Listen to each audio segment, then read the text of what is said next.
Hey folks, welcome to the show. I think I figured out the audio now, so if you're seeing this video, then I did, and if you're not, then this has been deleted or leaked, but I assume deleted. I don't know why this video would be leaked. Today I wanted to discuss an opinion that I think should be called out. I'm going to pretext it by saying I don't believe Brian Hayes is a bad person or that you should harass him. I just think this kind of opinion should be called out. Unless he's proven right and I'm wrong, and good for him. Uh, but I feel like he's even unsure of his own opinion that he's brought out. And I feel like opinions that I think, such as his, that are built on getting clicks rather than actual bringing insightful conversation to the sports media, which is supposedly his job. But I think his job and a lot of media's job is to get clicks, not insightful conversation, is that kind of stuff should be called out. And that's why I wanted to get into media and talk and discuss. And this is why this YouTube thing has been my first step, is because I don't like seeing this. Again, I'm not saying you can't have an opinion I disagree with, and Hayes might be proven right at the end of the day. But as far as I'm aware, and as far as a lot of the comment section is aware, he's off his rocker.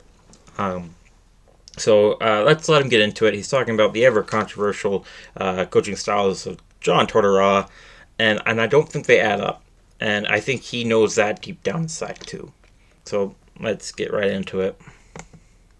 And you mentioned it was Sean Couturier, the captain's fault at one point. It's been the goaltender's fault multiple times throughout the season, although that position has been in flux all year and really had to deal with a lot of different issues. It's the players' issues. It's the softness. It's the second period. It's the media. It never stops with Tortorella. It's never his issue. It's somebody else's, Jay. And he's 65 years old. He's going on 5 years old. I think he might have 5, 6, 7 more gigs the way this guy's operating right now. And he might be looking for a new gig before you know it, because Just going to I think Brian accidentally gave a huge compliment to Tortorella. I don't think that was his intention. He says, I think Tort might have five or six, 7 more gigs after this. That's a compliment. You know that, right? Not a lot of coaches can do that. I think he meant that he's going to go get another job, get fired within a year, and all that kind of stuff. But came across like he's going to have as many jobs as he wants. What a terrible coach! That's just nitpicking. I can't imagine a lot of players in that room are loving the approach of Tortorella down the stretch, where this is an incredibly positive story. You mentioned it, Jay. This is not a good. So this is where he kind of backs up on his opinion. He talks about how bad Tortorella as a coach is, and then he talks about how great he's been. And maybe he's like, "Oh no, you don't get it. I don't get me wrong. I think Torts is doing great." Then why are you saying this? Is it because you smell blood in the water? Because Flyers have won in 5 games? Dang, I didn't realize Flyers were the only team in the playoffs to have lost 5 straight games. Wow, this is news to me. Nobody above 500 has ever lost 5 straight games in the history of the NHL. Yeah. Good team. Like on paper, this is one of the bottom 10 or 12 teams in the league. And they have battled and fought for points all season. They've been in a playoff spot all season. And John Tortorella deserves a ton of credit for that. Don't get me wrong. He's a really good coach, but he plays the same card every time. It's the same pitch every time. And you mentioned. So what I think is happening is it's I'm going to use a straw man argument here because hyperbole here, but I think this is what the Eastern Canadian media does because, as I said, media these days, especially in Eastern Canada, if it's not built for Toronto, it's built for clicks, not insightful conversation. And I feel like that should be called out. Again, Brian Hayes might be a super sweetheart behind the scenes, and this is really the first opinion of his that I've noticed, so it's quite possible that of the last 15 times he's been on TV, I would have agreed with him wholeheartedly, and this is just when I happen to see him, but that doesn't mean I'm not going to call this opinion out. And I also really like Jay. He just has a tendency, and maybe it's not him, it's TSN, to bring on people that are not insightful, at least from what I see on the internet. Maybe he has like this great insightful show, but I don't bother tuning in because whatever I see on Instagram is like, well, that was dumb.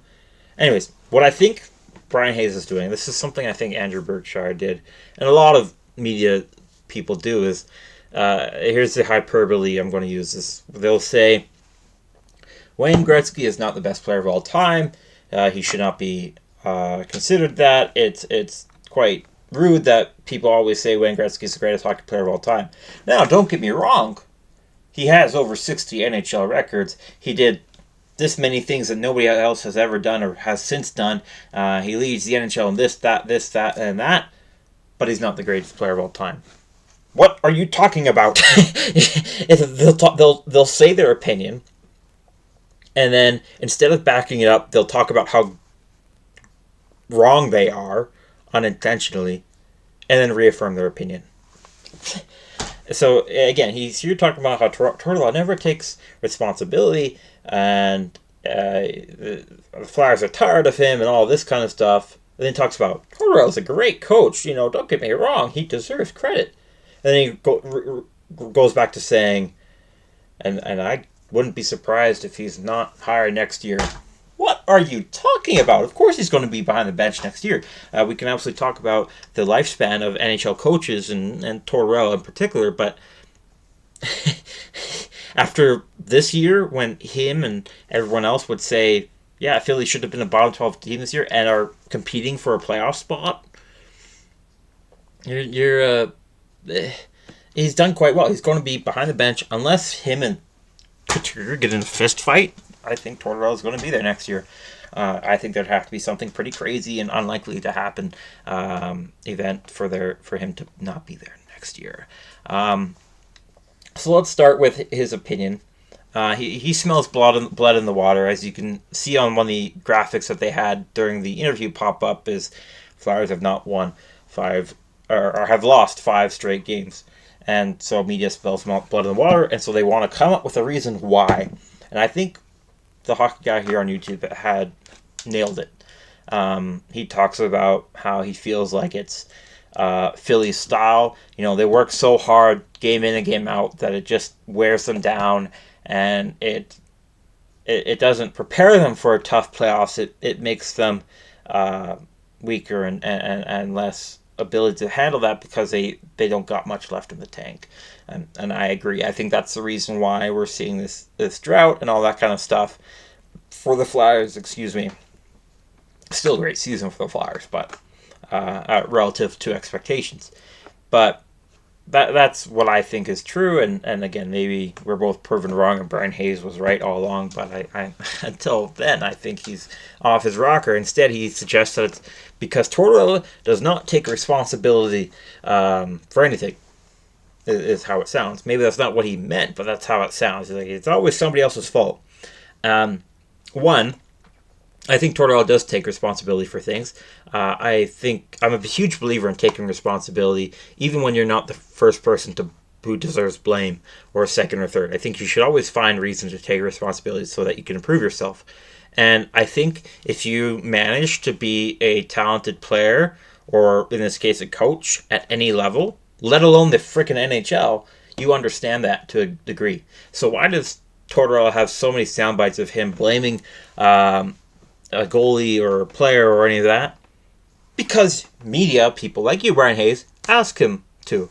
The Flyers lose, he comes to the press room, and the press and the media, they ask him, So Tortorella, what went wrong?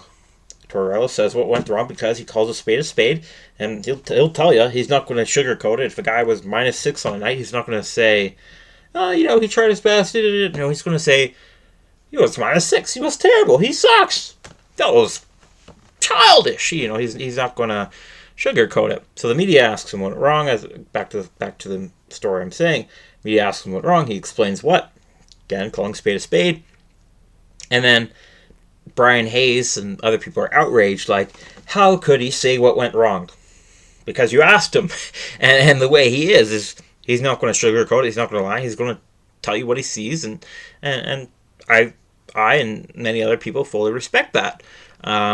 He's a tough coach to play for. Absolutely. I don't think anybody would say, yeah, he's easy to play for. But that doesn't mean players don't want to play for him. I'm going to bring up a review on the Sports Aux app, which, if you're not familiar with it, it's an app developed for hockey players to be able to give reviews for agents and coaches. There's only one written review as of recording this. for John Tortarella, but it gives him an 8.8 out of 10. And I think this is a really impressive review, especially the last line. It is anonymous, so Sports Ox would verify a player, but the player would be able to leave an anonymous review for obvious reasons. And so the player says this, quote, brutally honest. You always know where you stand. Work hard and put the team first. You will have no issue. He has adapted with the times as a modern-day player. Wish I played for him my whole career. Close quote. A lot of the things he said you've probably heard already where, he's brutally honest. I mentioned that already. About he's a very team-first guy, which doesn't sound like somebody who would always blame someone else. But the last line is something that, even as a fan of Tortorella, I did not expect someone to say, where he says, wish I played for him my whole career. I think that's very impressive. That's a very glowing review. I don't know if I could, even if I was an NHL player. I'm not, but like even if I was, I don't know if I could. Maybe I could because I'm a goalie, but I don't know how he is with goalies. Usually it's a bit separate. He would obviously call me out if I had a bad game, as I expect anybody should. And I think players respect that a lot. And I think Brian Hayes is, whether intentionally or not, misreading the situation. He's misreading Torts' blunt and brutal honesty, which I think should be respected for the fact that he's a terrible person, which he's one of those guys where they're a much nicer person behind closed doors. And the only reason I can say that is because we're starting to see videos from behind closed doors of him actually being a really nice guy. And a lot of players would attest to that. That doesn't mean he hasn't made questionable mistakes. I think if Brian Hayes wanted to focus on Tortorella benching Sean Couturier, then I would say, yeah, that's a fair thing to make, or not make fun of, but to question Tortorella on. I absolutely question and disagree with that move. If Brian Hayes wanted to focus on that, then great. I probably wouldn't be making this video, but it's actually great. Now I have something to make a video about that's easy to do or easy to react to, and just pump it out and say what a terrible opinion that was. Again, maybe I'm proven wrong. Maybe next year Torts isn't the coach, and for reasons Hayes suggested, but I don't think that's going to happen. And because, as Hayes said, this is a positive story. So, anyways, that's it for now. Thank you so much for watching, paying attention, and using me as white noise or not. Have a great rest of your night, day, morning, wherever you're at, and I'll see you when I see you next.